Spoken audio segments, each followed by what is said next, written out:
आओ पार्थ, बढ़ते हैं अध्याय 4 की दिशा में। हे पार्थ, इस वीडियो को बनाने में बहुत मेहनत लगती है।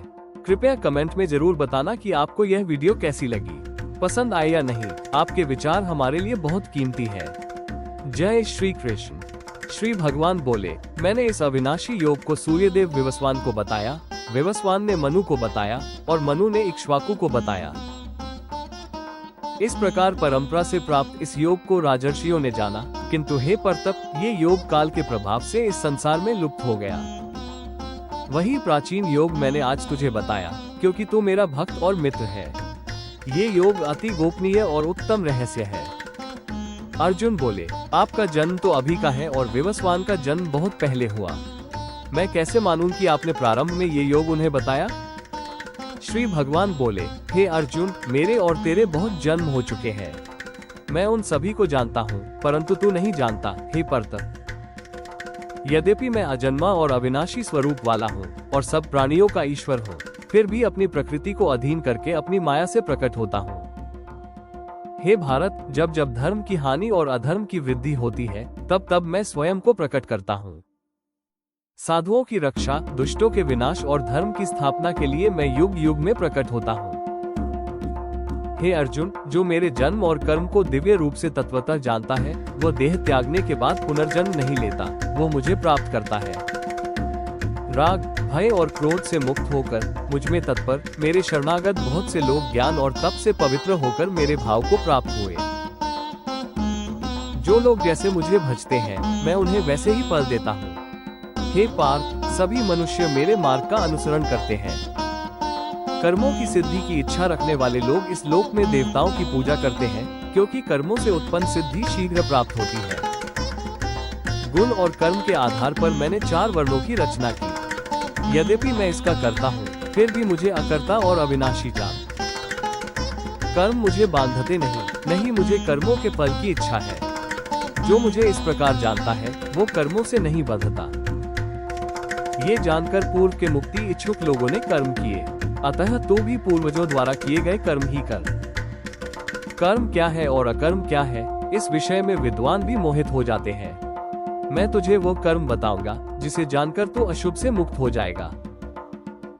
कर्म, विकर्म और अकर्म को भी समझना चाहिए। कर्म की गति गहन है। जो कर्म में अकर्म और अकर्म में कर्म देखता है, वो मनुष्यों में बुद्धिमान है और वह सभी कर्म करते हुए भी युक्त है। जिसके सभी कार्य इच्छा और संकल्प से रहित हैं और जिसके कर्म ज्ञान की अग्नि से भस्म हो गए हैं, उसे विद्वान पंडित कहते हैं। जिसके सभी कार्य इच्छा और संकल्प से रहित हैं और जिसके कर्म ज्ञान की अग्नि से भस्म हो गए हैं, उसे विद्वान पंडित कहते हैं। जो आशा रहित, मन और आत्मा को वश में रखने वाला और सर्वस्व त्यागी है, वो केवल शारीरिक कर्म करता हुआ कोई पाप नहीं प्राप्त करता। जो यथालाभ से संतुष्ट, द्वंद्वों से अतीत और ईर्ष्या से रहित है, वो सिद्धि और असिद्धि में समान रहता हुआ कर्म करके भी नहीं बंधता। जो आसक्ति से मुक्त, ज्ञान में स्थिर चित्त और यज्ञ के लिए कर्म करता है, उसके समस्त कर्म लीन हो जाते हैं। अर्पण ब्रह्म है, हवि ब्रह्म है, ब्रह्मरूपी अग्नि में ब्रह्म द्वारा हवन किया जाता है। जो ब्रह्म कर्म में समाधिस्थ है, वो ब्रह्म को ही प्राप्त करता है। कुछ योगी देवताओं के लिए यज्ञ करते हैं, जबकि अन्य योगी यज्ञ को ब्रह्म की अग्नि में यज्ञ द्वारा ही अर्पित करते हैं। कुछ लोग श्रोत्र आदि इंद्रियों को संयम की अग्नि में हवन करते हैं और अन्य लोग शब्द आदि विषयों को इंद्रियों की अग्नि में हवन करते हैं। अन्य लोग समस्त इंद्रिय कर्मों और प्राण कर्मों को ज्ञान से प्रदीप्त आत्म संयम योग की अग्नि में हवन करते हैं। कुछ लोग द्रव्य यज्ञ, तप यज्ञ, योग यज्ञ और स्वाध्याय तथा ज्ञान यज्ञ करते हैं, जो कठोर व्रतों में संलग्न यति है। कुछ लोग प्राण को अपान में और अपान को प्राण में हवन करते हैं, प्राण और अपान की गति को रोककर प्राणायाम में तत्पर रहते हैं। अन्य लोग नियत आहार करके प्राणों को प्राणों में हवन करते हैं। ये सभी यज्ञों को जानने वाले हैं, जिनके पाप यज्ञों से नष्ट हो जाते हैं। यज्ञ के शेष अमृत का भोजन करने वाले सनातन ब्रह्म को प्राप्त करते हैं। हे कुरुश्रेष्ठ, यज्ञ न करने वाले को ये लोक भी सुखद नहीं, फिर अन्य लोक कैसे? इस प्रकार अनेक प्रकार के यज्ञ वेदों के मुख में विस्तारित है। इन सभी को कर्म से उत्पन्न जान, ऐसा जानकर तू मुक्त हो जाएगा। हे परतप, द्रव्यमय यज्ञ से ज्ञान यज्ञ श्रेष्ठ है। हे पार्थ, समस्त कर्म ज्ञान में समाप्त हो जाते हैं। ये ज्ञान गुरु के पास प्रणाम, प्रश्न और सेवा द्वारा प्राप्त कर। तत्वदर्शी ज्ञानी तुझे ज्ञान का उपदेश देंगे। हे पांडव, ये ज्ञान प्राप्त करके तू फिर कभी इस तरह मोह में नहीं पड़ेगा, और जिसके द्वारा तू समस्त प्राणियों को अपने और मुझ में देखेगा। यदि तू सबसे बड़े पापी भी हो तो भी ज्ञान की नाव से समस्त पापों को पार कर जाएगा। जैसे प्रज्वलित अग्नि ईंधन को भस्म कर देती है, हे अर्जुन, वैसे ही ज्ञान की अग्नि समस्त कर्मों को भस्म कर देती है। इस लोक में ज्ञान के समान कोई पवित्र वस्तु नहीं है। योग में सिद्ध हुआ व्यक्ति कालांतर में इसे स्वयं अपने में प्राप्त करता है। श्रद्धावान, तत्पर और इंद्रिय संयमी व्यक्ति ज्ञान प्राप्त करता है। ज्ञान प्राप्त कर वो शीघ्र ही परम शांति को प्राप्त करता है। अज्ञानी, श्रद्धाहीन और संशययुक्त व्यक्ति नष्ट हो जाता है। संशयी के लिए न ये लोक है, न परलोक और न ही सुख।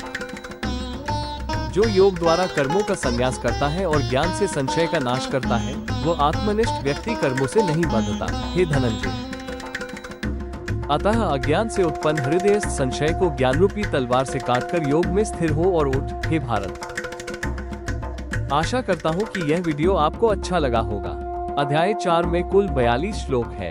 भगवद गीता अध्याय 4 ज्ञान योग का सारांश। Chapter 4 Jnana Yoga, the yoga of knowledge. उंगली से नीचे की ओर इशारा। संक्षेप में 5 मुख्य बिंदु। भगवान का दिव्य अवतार। श्री कृष्ण बताते हैं कि वे जब जब धर्म की हानि और अधर्म की वृद्धि होती है, तब वे युग युग में अवतार लेते हैं। परित्राणाय साधूनाम।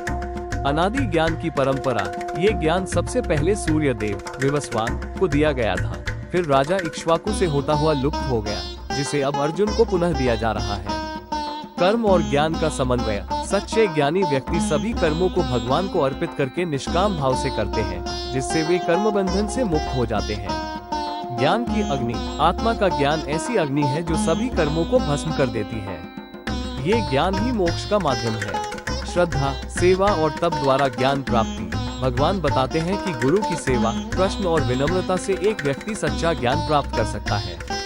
बुक सीख। धर्म की रक्षा के लिए भगवान सदैव आते हैं। जब भी अन्याय बढ़ता है, भगवान सच्चाई की रक्षा के लिए स्वयं प्रकट होते हैं।